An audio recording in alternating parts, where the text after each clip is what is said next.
Hey everyone, welcome back to my channel. Mahadevan सन serial में विद्या कराने वाली है अपने पति महादेव को उसकी गलती का एहसास, क्योंकि विद्या के समझाने के बाद भी महादेव ने धीरज को घर में नहीं रहने दिया। धीरज अपने पिता का आशीर्वाद लेकर घर छोड़कर चला जाता है, क्योंकि महादेव ने इतनी बड़ी शर्त रख दी थी विद्या के सामने कि या तो अपने बेटे को चुनो या फिर हमें चुनो। तो बेचारा धीरज घर छोड़कर चला जाता है और विद्या नाराज है, बार बार बोल रही है कि ऐसा मत करो महादेव, ऐसा मत करो, हमारा बेटा कभी घर के बाहर नहीं रहा है और बाहर अगर वो है उसके साथ कुछ हो गया तो बहुत मुश्किल हो जाएगी। लेकिन महादेव ज़रा सी भी बात सुनने को तैयार नहीं है, वो बहुत ज़्यादा नाराज़ है।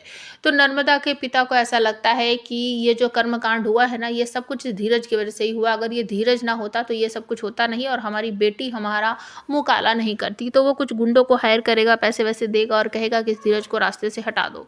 रात के समय सुनसान गली में अचानक से 4-5 गुंडे निकल कर आएंगे, धीरज के साथ मारपीट करेंगे और धीरज को पेट में चाकू वगैरह भी मार देंगे, जिसकी वजह से धीरज बहुत ज़्यादा बुरी कंडीशन में पड़ा हुआ दिखाई देगा आप लोगों को ज़मीन पर। ये सब कुछ रात को होता है और मॉर्निंग में जब सभी लोग उठते हैं, आरती कर रहे होते हैं, तो अचानक से उसी समय केतु के फ़ोन पर एक फ़ोन आता है जिसे वो बहुत ज़ोर से बोलता है, क्या? तो महादेव कहते हैं, क्यों शोर मचा रहे हो? तुम्हें दिख रहा है ना कि हम आरती कर रहे थे, ज़ोर से बोलने की क्या ज़रूरत है? तो वो कहता है, पापा धीरू को किसी ने कल रात चाकू मार दिया है।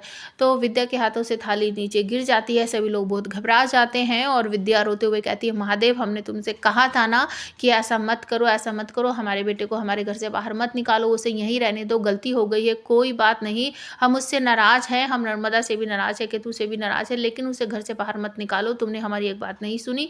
तो सारा परिवार तुरंत ही रोता धोता हॉस्पिटल पहुंच जाता है। हॉस्पिटल में जाके पूछताछ करते हैं तो पता चलता है कि जिस एडमिट लड़के को किया गया है वो हमारा बेटा है। तो डॉक्टर कहते हैं कि आप लोग शोर मत मचाइए, इस तरीके से ये हॉस्पिटल है, वो धीरज जिसको कल रात चाकू लग गया था, कि हाँ हाँ वो हमारा बेटा है। और डॉक्टर कहते हैं कि अच्छा ठीक है, चलिए हम आपको दिखाते हैं वो कहाँ है। तो सभी डॉक्टर के पीछे पीछे चल देते हैं पूरा परिवार और आईसीयू के बाहर जाकर सब लोग खड़े हो जाते हैं। विद्या रोने लगती है कि हमें अंदर जाना, अपने बेटे को देखना। डॉक्टर मना करते हैं कि आईसीयू है, आईसीयू के अंदर कोई नहीं जा सकता, अभी उसकी हालत खराब है, सीरियस कंडीशन है, आप लोग यहीं इंतजार कीजिए।